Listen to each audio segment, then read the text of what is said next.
But let's be clear about the circumstances which led to that moment on Saturday. This tragedy occurred as a result of a deliberate and hostile resistance by Democrat leaders in Minnesota.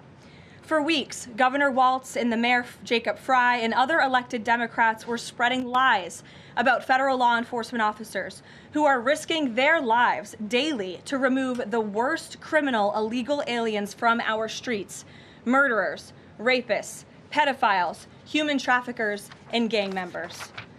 Governor Walz and Mayor Frey have shamefully blocked local and state police from cooperating with ICE, actively inhibiting efforts to arrest violent criminals.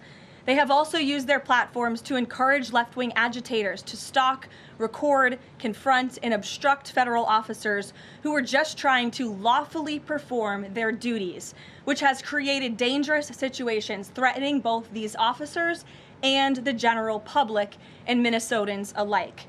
This is precisely what unfolded in Minneapolis on Saturday morning. Obstructing federal law enforcement and inciting violence against officers is wrong and illegal. This used to be a universally accepted position in the United States.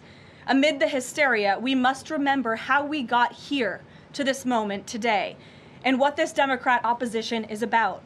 Former President Joe Biden and the Democrats opened America's borders for 4 years, inviting tens of millions of illegal aliens from all over the world to flood into our country.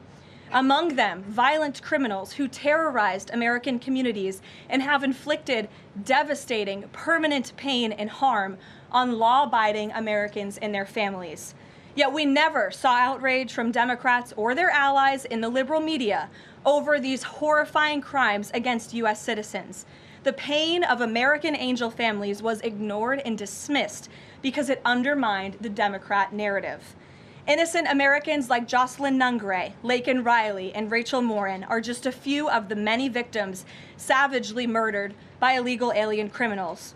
Earlier this month, an illegal alien from Mexico with a long criminal history who came into our country under Joe Biden's administration threw a baseball-sized stone at a school bus carrying children in New Jersey and fractured the skull of an 8-year-old innocent child. President Trump promised accountability to these American families by securing the border, deporting every illegal alien who has committed crimes, especially and most importantly, violent crimes. Nearly 80 million Americans voted for him to deliver on that very promise, and he is. As the duly elected president, the president is fulfilling the will of the people by arresting and removing these threats from our country in cities from Los Angeles to New York, and yes, Minneapolis. Yet Democrat leaders in Minnesota with sanctuary city policies have actively defied federal immigration law and the will of the people. And as a result of that defiance, 2 Minnesotans have now tragically lost their lives on the streets of Tim Walz's state. It is President Trump's hope and wish and demand for the resistance and chaos to end today. That's why President Trump spoke with Governor Walz directly this morning, and he has outlined a clear and simple path to restoring law and order in Minnesota. Number 1, Governor Walz, Mayor Frey, and all Democrat leaders should turn over all criminal illegal aliens currently incarcerated in their prisons and jails to federal authorities, along with any illegal aliens with active warrants or known criminal histories for immediate deportation. Number 2, state and local law enforcement must agree to turn over all illegal aliens who are arrested by local police. And then thirdly, local police must assist federal law enforcement in apprehending and detaining illegal aliens who are wanted for crimes, especially violent crimes. If Governor Walz and Mayor Frey implement these common sense cooperative measures that I will add have already been implemented in nearly every single other state across the country, Customs and Border Patrol will not be needed to support ICE on the ground in Minnesota. ICE and local law enforcement can peacefully work together, as they are effectively doing in so many other states and jurisdictions. Additionally, President Trump is calling on the United States Congress to immediately pass legislation ending sanctuary cities once and for all. American cities should be safe sanctuaries for law-abiding citizens only, not for dangerous illegal alien criminals who broke our nation's laws and do not belong here. We hope Governor Walz will do the right thing and continue to work with President Trump to keep the American people safe following their call this morning.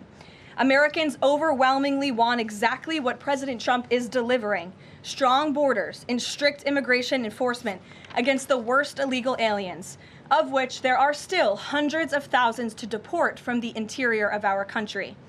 The most peaceful way to carry out this vital public safety mission is for Republicans and Democrats to do it together, and for state and local law enforcement to work together with federal law enforcement. We want to let cops be cops. You wouldn't know this continues to be a very popular policy position from the biased media coverage over the course of the last few days, but polling shows huge support for this exact thing President Trump is calling for. More than 80% of Americans favor deporting illegal aliens convicted of violent crimes. A country unable to deport criminals who enter it illegally is no country at all. Hey everyone, I'm Emily Campagno. Catch me and my co-hosts Harris Faulkner and Kaylee McEnany on Outnumbered every weekday at 12 p.m. Eastern, or set your DVR. Also, don't forget to subscribe to the Fox News YouTube page for daily highlights.